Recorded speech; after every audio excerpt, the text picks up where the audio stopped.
And regarding Soma ritual, right, the Indra alone getting the Soma and later Marut getting some. Similarly, there is another narrative, interesting narrative about Ashwin's claiming Soma, and initially Indra objected, and then later the rishis decided to give Soma to Ashwins. Ashwins also related to Vaidya or medicine, etc. So some kings or patrons who get cured of because of severe illness, etc., or invigoration of their health, they slowly started giving Soma to Maruts, and similarity to Ashwin. All these things happens actually. So it is the Chavana Rishi is mentioned as initiating the practice of giving Soma to the Ashwins.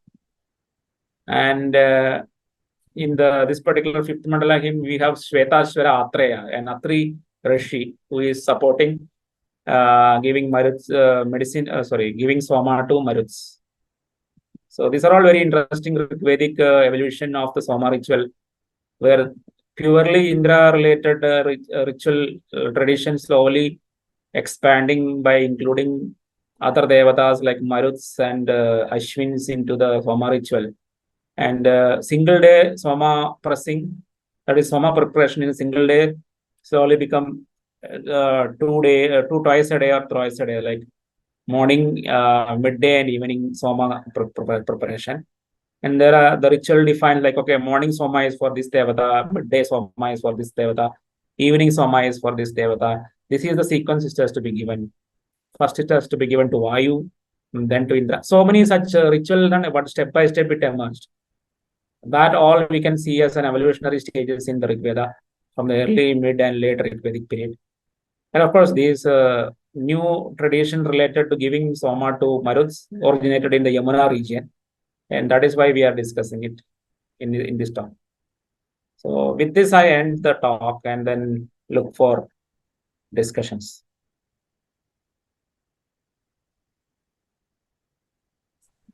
Hari Om, sir. Yeah. Sir, we learned the presence of Yamuna in the Ṛgvedic and other hymns. But like Saraswati, what was the significance of Yamuna in terms of the river itself, not compared to the war scene and things? Yeah. So Saraswati, you know that the most famous river, and 80 times Saraswati is mentioned. Whereas Yamuna is mentioned very like comparatively lesser time. Where is the Ṛgvedic rivers? Yamuna is mentioned comparatively less number of time, like 3 times, etc. 3 times, yeah. Saraswati is 70 times and Yamuna is mentioned 3 times. So you can see that a kind of difference between Saraswati and Yamuna.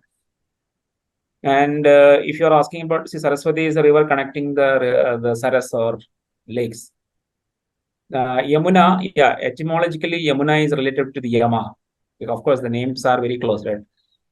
Yama means twin. Yama basically means twin. So, because there are two progenies born, yeah, that is a male and a female. The male is called Yama and the female is called Yami. But Yami is not very famous in the Idihasa Puranas. But Rigveda say that two individuals are born. One is Yama and another one is Yami. Because they are born as twins, they are called Yama and Yami. And the real meaning of the word Yama is twin. Two people born together. That is the meaning actually. And Yamuna is a river related to Yama. So among all the Ṛgvedic kings, Ṛgvedic devatas, each devata has some kind of special relation with various rivers. For example, I mentioned Indra is actually related to all the rivers in the form, all the snow-fed rivers, because he destroyed Vritra, that is snow in the snow frost in the Himalayan rivers, and made the rivers to flow. So Indra is related to so many rivers, but he is very special to the Parushni or the Ravi river. Similarly, Yama is very much connected with the Yamuna river. So that name came because of the connection with the Yama. And in there is a pilgrimage narrative of in Mahabharata, there is a Yudhishthira traveling everywhere all over the Bharatavarsha and returning back to Kurukshetra. He says, no, that Lomasha, who is the guide, tells that, no, look, here is the Yama's Tirtha, and that is close to Yamuna. So Yama, it has some kind of attachment to Yamuna river. And of course, Yudhishthira himself is considered as a representation of Yama. And you can see how he rules Indraprastha, which is a city built on the banks of Yamuna. So a lot of matching up happening here. Yeah. Got it, sir. Yeah. Okay, so I had a couple of questions. One is about Vishwamitra and Vashisht, the conflict as per. Isn't somewhere, I am not sure whether in the third or the seventh mandala, it's mentioned that Vashisht's son Shakti died. And somewhere in the later literature, we find that the reason for Shakti's death was somewhere related with Vishwamitra. What's the kind of significance of that? Yeah. So in the actual Rigveda, there is no mention of that, because the only mention of Shakti is in a different name, of course, is Vishwamitra, Parashara, and this everybody agrees is like there is another name I forgot about. Shakti is represented by a different name. So these three people witnessed the Dasharajana battle. So that is their significance in the Rigveda. But their life history or whether who is dying when, none of these are mentioned in the Rigveda. But in later literature, it is mentioned. And also, just coincidentally, I mentioned these Vasishta, Parashara, and Shakti are early Rigvedic rishis. Or even though they are in a sequence, and they are father, son, grandson. All these are correct, but they are early Rigvedic, because there is another set of Vasishta, Shakti, and Parashara in the late Rigvedic period. So that I just want to clarify, because otherwise people get confusion. Now, there are narratives about this Vasishta, Parashara, and Shakti, and also about Vishwamitra. Connecting them, there are so many stories and narratives in the late Itihasic literature in the Ramayana and Mahabharata. There we see that the reason for this Shakti. So, see, this Ramayana and Mahabharata, late Rigvedic literature, they are not distinguishing between early Rigvedic Vasishta and late Rigvedic Vasishta. That clarity is only in the Rigveda. But in later literature, that clarity is lost, or the people are intentionally hiding that clarity. Because most of the Itihasic poets, Vyasa and Valmiki, try to make you believe that all the rishis by the name Vasishta is the same Vasishta, even though that is not true. I know it's actually a tragedy, sir, when they do that, because then most of the people, the youngsters who read today's literature, they tend to believe that it's the same Vasishta and the same person. Agree. But scholars like me are actually existing for clarifying that. So yes, of course, but because I see many people say that it is a very intentional, they did a bad thing, but I don't believe that. There are reasons for that, actually. That's why it is. There are reasons. So in the second book, I have captured one occasion where the poet tries to hide the fact that there are two Vasishtas. I have caught that, actually. In that Rama's travel into the southern region. So there is a situation where the poet have to either tell the reader that there are two Vasishtas or hide something. That I have shown very clearly. Yeah. So having said that, these literatures connecting Vasishta, Parashara, Shakti, and Vishwamitra in the Aitihasic literature, both in Ramayana and Mahabharata. In one of them, it is mentioning that Vishwamitra is actually the agency behind. There is they will say the Suda's descendant Saudasa. There is a tendency among the Ikshwakus say that he is an Ikshwaku king. So he will say that the Valmiki, the Ramayana poet say Saudasa, he is having a different name called Mitrasaha and also Kalmashapada, and he was an Ikshwaku king. All these things they will say, and say that there was and then they continue with that conflict narrative. So Vasishta and Vishwamitra are in conflict. So Vishwamitra, influenced the Rakshasa, and the Rakshasa went to Kalmashapada king, and when Vasishta asked for some flesh, some meat, the Rakshasa get into the body of a cook, and instead of an animal meat, he prepared a human meat, naramamsa, and the naramamsa that given to Vasishtha. And Vasishtha tasted it and found that this is a human flesh. So he cursed the Lex Kalmashapada, you will become a Rakshasa. And then Kalmashapada or this Mitrasaha Saudasa become a Rakshasa. And then while they were going somewhere, he saw Shakti, and the Rakshasa ate Shakti. That is how the Shakti got killed. So many narrative like that. And there is another narrative in which there is initially there was a conflict between Shakti and Parashara while they were in a single road.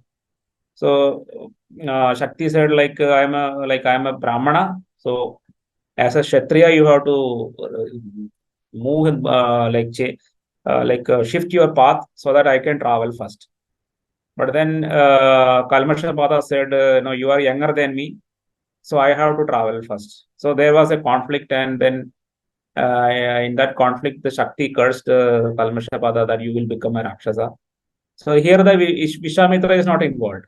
So there are two narratives in which it was a Shakti Kalmashapada conflict which turned him into a Rakshasa. In another, Vishwamitra came and influenced all the events happening, and as a revenge against Vasishtha. There are so many diverse narratives. One narrative in Ramayana, two versions of the same narrative in Mahabharata. So in the Itihasas, there are minimum 3 narratives about Vasishtha Vishwamitra conflict. The influence and lack of influence of Vishwamitra in all these things, everything is mentioned in both the Itihasas. Right, sir. So another thing that we mentioned, or you mentioned, is that at that time, the early Ṛgvedic time, we didn't have the Varna class, obviously, but the priestly side, that is Vishwamitra, people like Vashist, they were even militarily affiliated. Correct. So now when you say militarily affiliated, means were they army generals or they had armies of their own and together with the king? Yeah, at least for Vishwamitra, it is very clear. In early narratives, Vishwamitra was primarily leading the battles, the armies of Sudas, like in the Satlaj Bias crossing. It is very clearly in the narrative, he is mentioning that he is leading the army of Sudas. Then in a later stage, in the last part of the third mandala, he was basically first part of the sutta is requesting Sudas to go and conquer the Kikadas and capture their cows. And then there is the poet leaves a hint that he himself went there, or he himself embarked into that battle, and Sudas is not involved. And the last hint is that suddenly the name of Ganga is Jannavi. And that is a very powerful hint because Jannu is an ancestor of the Kushikas, where the Vishwamitra is a part of. So that means he has part ways with either there is no conflict between Sudas and Vishwamitra mentioned, but because of various reasons, he went on himself. And then, of course, the Aitihasic narrative where Vishwamitra is mentioned as a king. So that means he later switched to his own rulership, his own army, everything. That he or his ancestors, he or his somebody in his lineage. It's not always the same person. It could be a descendant. Also, the everything clubbed together in the later literature because of that. So in case of Vasishtha, this clarity is not very much there because Vasishtha is mentioned as reporting the Dasharajana battle. So here he is comparable to Vyasa because Vyasa is basically compiling the Kurukshetra war narrative and creating the Itihasa called Mahabharata. And Vyasa's great-grandfather Vasishtha was similarly observing the Dasharajana battle and reporting it. But of course, Dasharajana battle is reported just in 2 suktas in the Ṛgveda. That's the only 2 suktas, very few lines of rigs or slokas. Whereas Mahabharata is 85,000 to 1 lakh slokas. There's a big difference. So in case of Vasishtha, whether it's not very 100% clear whether he has played a military role. An observer of war can be having a military capability also, but it is not very clear. We can only guess about it. So, sir, in this case, it could be that because Vishwamitra himself had royal blood and he was from a king's side. So basically, maybe militarily he was powerful or he was trained that way. But does that mean that the rest of the priestly caste, I mean, the priestly people, that is Vashishta or the Atris or whoever, were they, when you say militarily affiliated, would they be general armies, or would they be advising the army, or would they be actually fighting the battles? We leave Vishwamitra aside as an exception. Yeah, in that case, if we only like, for example, even Brigus are also active as both militarily as well as ascetically, right? Brigu, Bhargavas, they are, I mean, sometimes they are highly military, sometimes they are ascetics. So, and even Vasishta's military role is slightly in a very diffused manner. You see in that conflict between Vasishta and Vishwamitra, where anyway Vasishta is retaliating with weapons. But it is mentioned in a poetic way that it is an ascetic power, or the army is coming out of Kamadhenu's body, etc. So there is a camouflaged ways to say that Vasishta is also powerful in terms of using weapons, etc. The Vasishta or the representative Vasishta. So we can't completely rule out that Vasishta lineage is a purely ascetic lineage. Right, sir. And one more question is, when you mentioned about, I really like the comparison between yakshas and yadus. I mean, in a very controversial statement. So does that mean that Krishna is a Rakshasa? Yeah, no, yeah. So see, when you say Rakshasa, this is from the point of view of the Ikshvakus. So this narrative is found in the Uttarakanda of Ramayana, where again Chavana Rishi is giving this information to Shatrugna and Rama. And it is from the perspective of Chavana Rishi. He says that the ruler of this particular Mathura, or it's a Mathu city, like basically the Mathura term is later. There is a Mathu city is ruled by the Rakshasa named Mathu. And the same Mathu is mentioned in the Mahabharata and the Harivamsha Purana, the Harivamsha, the appendix of Mahabharata. The Mathu is a very pure descendant of Yadu. And he is ancestor of Krishna also. But this particular Rakshasa is actually a kind of a stamp. It doesn't stick actually, right? Maybe in that 2 generations, that terminology Rakshasa stuck onto the Yadavas. Generation of Madhu and also his descendant Lavana. After that, that terminology doesn't stick to Yadavas. And similarly, like Kalmashapada or the Saudasa king is described as a Rakshasa temporarily. So many other things. Trishanku, another Ikshvaku king. Yes. Mentioned as a Rakshasa, and later that is only a temporary thing. So the moral of the story is the terminology Rakshasa can be applied in a temporary sense of the word. It does not always stick to your like lineage. And there are also Rakshasas by habit.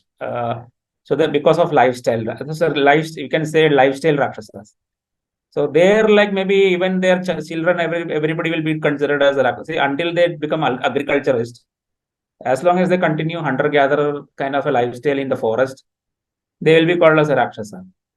Some others are called as a Rakshasa because they don't believe, they completely reject the Varna system. So then such a ruler is considered as a Rakshasa.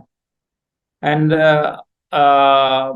others, even some others can be considered as a Rakshasa because of their nature. So, for example, Ravana, if you see, I don't think he is rejecting the Varna system or anything, but he is that lineage, this Ravana's lineage is, and it is nothing, Ravana's Rakshasa lineage is not related to Yadavas, right? Because they derive from Pulastya and other people. So they are considered as a Rakshasa, even though they were city dwellers. Of course, yeah, we can argue that they don't believe in the Varna system because they are too far away from the Indo-Gangetic plane. But morally, the Rakshasa term is used primarily to say that they are very rude. That is the way mostly it is describing as a Rakshasa. Also, they do not follow the Vedic system or Vedic rituals of worship Indra or something. Yeah, so Indra is very expressly mentioned in the Ramayana because Indrajit tried to worship Indra. just for getting some some powers. And there is a word Rakshasa. Ravana says, no, you cannot worship my enemy for getting power, like that. Then Bhargava Shukra says that no, this is the best way and all. And finally he agrees, and he got some powers, and using the same power he defeated Indra. So there is a kind of element of Indra hatred in the mind of Ravana. But we, of course, see, we have to see now this the verse by verse analysis. Some of the verses which there is a mention about Rakshasas, Brahma Rakshasas doing Vedic rituals in the Lanka city, etc. So there we have, of course, this is like a slightly later, part of the Ramayana. But of course, it can also be based on some earlier understanding that Ravana was not against Vedic rituals, right? So even though the literature, these particular references are in the late part of the Ramayana, since the poet has considered that and decided to include it, it can mean two things. Either it's purely later, which Ravana has never done, or it could be because they have an understanding at that period that the Ravana who lived many years ago, many centuries ago, were not purely anti-Vedic. But of course, in various actions, he was not see, for example, now in social media we argue that Ravana is the son of a Brahmana, Vistravas, etc. But Ravana never lived as like a Brahmana. He is never there is no single narrative or dialogue attributed to Ravana in which he claims himself to be a Brahmana or anything. Because that entire concept is not there in that region, which is not in the Indo-Gangetic plain. So you can say Ravana also can be considered as a Rakshasa because he is not following the that pure category of four varnas or anything. So such a ruler, see, Rakshasa also means the protector. Raksha means they are also protecting the territory like a Kshatriya. But Kshatriya is basically like agrees to be abided by the Varna divisions, whereas Rakshasa is not agreeing to that. So that way we can, this is a very clear definition of a Rakshasa. So even you are a part of a city, the ruler of a city, still you are not fully integrated into the Varna system. So such a ruler is a Rakshasa basically. And of course, characters is a different thing. So whether irrespective of whether Ravana is a Brahmana or a Rakshasa, very clear his character is bad. So this is not something like an endorsement to Ravana. Ravana is completely bad personality. And that is the current kind of perspective of Valmiki, which we cannot dilute. We are not interested in diluting that particular perspective. Okay, so at the risk of so just a last quick comment and discussion is when you mentioned that Vashish, the hierarchy of Vashish, Shakti, and Parashar comes again in the later stages. Yes. So it's very difficult to believe that the same lineage comes in the later stages. Like there is no kind of in between people. It's Vashish, Shakti, and Parashar. Yeah, I have exactly the same kind of because when I am putting things into the reverse of Ṛgveda, I was putting little high levels of integrity into that.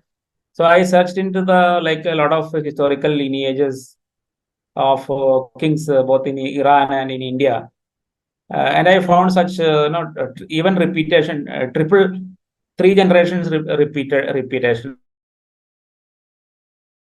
Also, I've seen like in some Iranian historical lineages, three kings successively, the names are repeating again in a later generation, etc. So I have mentioned it in my book also. So that way I don't see if just one more generation extra, then I could have doubted. But three generations repeating, two generations repeating, etc. is there historically. I have seen. Okay. So thank you. Sir, I had one question. Yeah. With respect to Vishwamitra, you mentioned that he named the river Ganga as Janhavi for his ancestor Jahnu. Can you elaborate a bit on the genealogy of Jahnu and in connection with Vishwamitra? Yeah, so the genealogy of Jahnu is mentioned in the Itihasas, basically in the Ṛgveda Anukramani also it is slightly hindered that Vishwamitra and Gathi, that is in the Ṛgvedic Anikrumi, because his surname is Gathina. So that means his father is Gathi, or his ancestor is Gathi. And the same thing is also recorded in the Itihasas that Gathi was the king and Vishwamitra was the son of Gathi. And then Gathi's father was Kushika, because Gadi means Kushika, like that. There is a surname again in the Ṛgveda.